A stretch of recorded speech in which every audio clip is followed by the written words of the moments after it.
Welcome to the Ultimate Zombies quest guide for Astra Malorum. Before you start the game, I highly recommend you equip one of these weapons in your loadout, the Jaeger 45, the Akimbo Kogut 4, or the one I'll be using in this video, the M10 Breacher. All build codes can be found in the video description together with a cheat sheet for certain steps. Also make sure to have any lethal field upgrade equipped. Personally, I'll be using Dark Flare. As soon as you load into the map, aim and shoot for this spot to spawn a bonus point power-up. Open the door to the museum and grab the vinyl on top of this wall column. When round 2 starts, place it on the record player next to the wall by and eliminate all of the zombies with your melee weapon. This will grant you 150 salvage and a free perk. Before you leave, make sure to grab the Hacksaw inside of this display case. Make your way to the observatory. To your right, you'll find another vinyl near a grandfather clock, and right behind it a note on a desk with a drawing of a planet and some coordinates. Make a note of these either on your phone or pen and paper, as they'll be different in every game. Collect the harmonic component which will be needed for the Pack-a-Punch quest and move to the next room. In the library you'll find another note with a planet and another set of coordinates. Once you have enough points, make your way to the luminarium. Grab the last piece for the Pack-a-Punch and jump on top of this bookcase to get the last vinyl. Before you leave, take note of the last planet coordinate found in the Stellar Dissector trap room on top of this table. Now head back to the organ, repair it and defend it for less than a minute. After the Pack-a-Punch spawns, you can already interact with a bunch of stuff in this room which will be useful later. First, shoot the steaming valves. There will be 5 of them and the order is random each time. If you can't shoot them fast enough, they will reset and you'll have to try again next round. However, if you're successful, upon shooting the last one, the laser will start moving. Interact with the typewriter on the organ, move your cursor to Mars and write down the coordinates displayed on your bottom left. These will be different each game, so you could get a different set of numbers than the ones in the video. Then, locate the sun and leave the cursor just next to it. Interact with the screen on the right of the keyboard. This will repeat a 5-symbol code. However, one will always be missing. These are the 5 symbols needed for the final step. Write down the order displayed and fill the gap with the missing one. For example, this is the order I got in my game. The only symbol that wasn't displayed was the X, which meant it was the missing one in the second position. Just a small detour before we continue with the next step.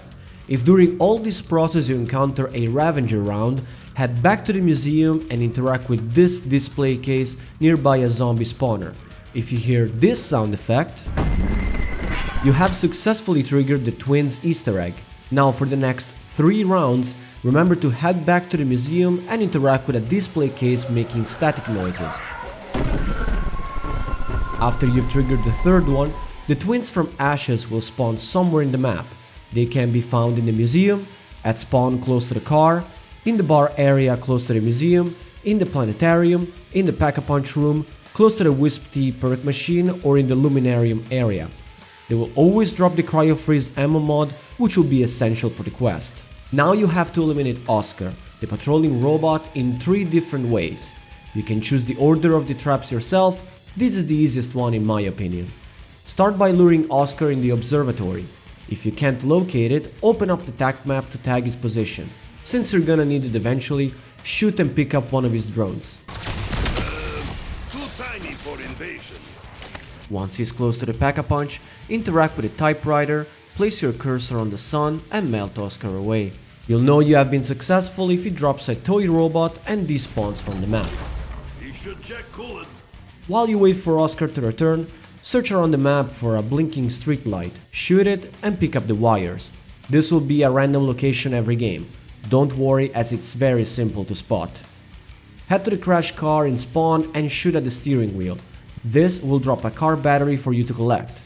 Be careful, as this will also spawn zombies around the area. If you have Cryofreeze on your gun, shoot 3 Aether crystals and pick up the absolute 0 fragments. You now have all the necessary items to destroy Oscar 2 more times. If you're still waiting on the patrolling robot to come back, you can complete 3 Easter eggs that will grant you free perks to help you on the setup process. For the first one, shoot 5 skulls with a Pack-a-Punch weapon, one located in the museum inside the display case, one in the courtyard close to the luminarium,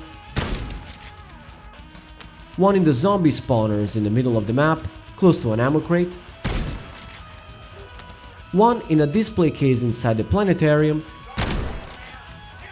and finally the last one inside the zombie barriers outside the library. Place all of them on this table and take a note of the order they light up, as they'll be randomized on each run. Shoot the skulls back in the same order as shown and it will grant you a random perk.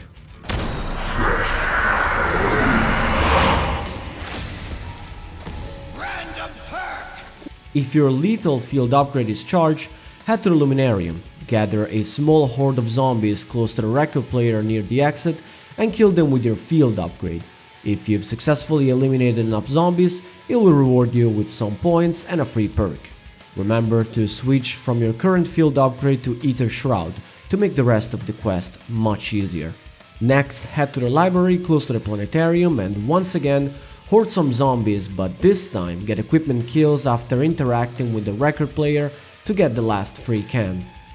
If you hear Oscar spawning in the map, locate him and lure him in the museum.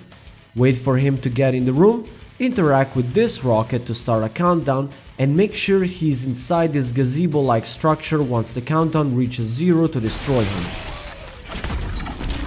Bad for you, robot man. Whenever he appears again, bring him to the stellar Dissector trap inside the Luminarium, place the parts you've collected on the switch and activate the Electrovolt projector once Oscar is inside the room. Simply train around him in this room for about a minute, he will eventually disappear and drop the LGM-1 Wonder Weapon. Smell reminds Nikolai of home. This gun is lit up like disco. Wait one more time for Oscar to spawn and start following him around without getting spotted. For this step I highly recommend turning on subtitles, as it'll make it much clearer to understand what he's saying. After going through some numbered recordings, he will play the one labeled as Elimination 20. This one will list 3 random planets. This is a 3-digit code, the number being the position of the planets from the Sun. Using the cheat sheet provided in the description, simply associate the planet with a number to get the code. In my game it was Neptune, Mars and Earth, which translated to 843. Input the code in this machine located in the Pack-a-Punch room to lower this platform, climb it and interact with this zombie to pick up a key. Remember this moment, comrades. Make your way to the bar area close to the planetarium to open up the cryo sleep chamber, and with the saw you have picked up earlier, interact with Dr. Thurston's head to collect his brain. Rush to the Luminarium and place his brain inside this container by interacting with it twice. That is it. Dr. Thurston has made Nikolai's a shit list. This will start a small lockdown where you have to defend this brain for a minute. Once it's finished, pick up the container and carry it to the planetarium. Insert the brain on this machine close to the center of the area and hold the interaction button to assemble it. The screen will list some book titles. This is a code for a puzzle in the library nearby. Take note of the ones shown on the monitor and move to the next room. There are 3 busts, each one connected to 3 books. You can see the names by interacting with the bookcases next to each one. To make it simple, I've categorized the busts as the white one, painting one and red one. You can see on screen which books are always going to be related to each sculpture. Depending on which titles they were displayed on the monitor, that's the amount of times you have to interact with a bust. For example, in my game I got Black Veil, The Unknownable Void, Witchlight Codex and Silence at Singularity, so I have to turn the white bust one time, the one close to the painting once and the red one twice. If done correctly, your character will comment on it and a trapdoor will open for you to climb up the ladder and collect the planet model of Neptune. Ha! He's not planet. He's just big bowling ball. Head back to the planetarium and place the model on a metal rod on top of the stairs. You now have everything you need to open up the portal to Mars. Before you continue, I highly recommend purchasing a long-range automatic weapon if you don't have one in your loadout, as it'll make the next few steps easier.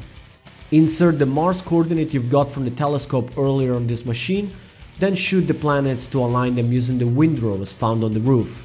The ones you need are Neptune, the blue one, Mars, the red one, and Saturn, the one with the ring around it.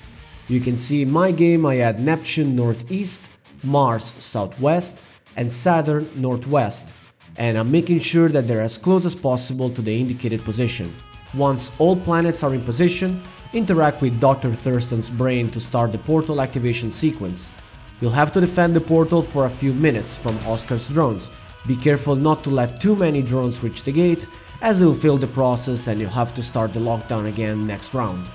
If you've successfully defended the portal, congratulations, you've made your way to the red planet. Quickly pick up the brain and place it in the machine right in front of the gate entrance and assemble it to the perfusion machine. Run to the right zombie spawner, and as soon as you hear this sound, use a long-range weapon to shoot the sphere on top of these towers from the furthest one to the closest one. Then shoot the one on top of the machine you plugged the brain into. In case the spheres don't light up when shot after the sound is heard, shoot the ones on the left spawner instead. Now you have to catch the flying Ascendant eye, shooting from time to time the antenna on the perfusion machine to make sure he doesn't get away. Once you've grabbed it, place it on this device on the right of the map.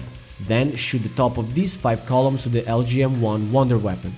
If they make an harmonic sound and the top starts spinning, you've triggered the totem successfully.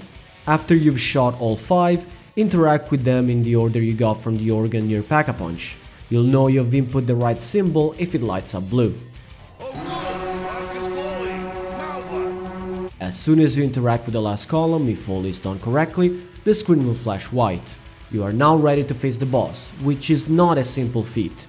My recommendation to make the fight much easier are obviously to have your main weapon legendary max upgraded, have at least a Pack-a-Punch 2 LGM-1, all perks, and if you have the Blast Through augment on Shatter Blast, equip it to your main weapon since it will deal an increased 30% damage to Caltheris armor.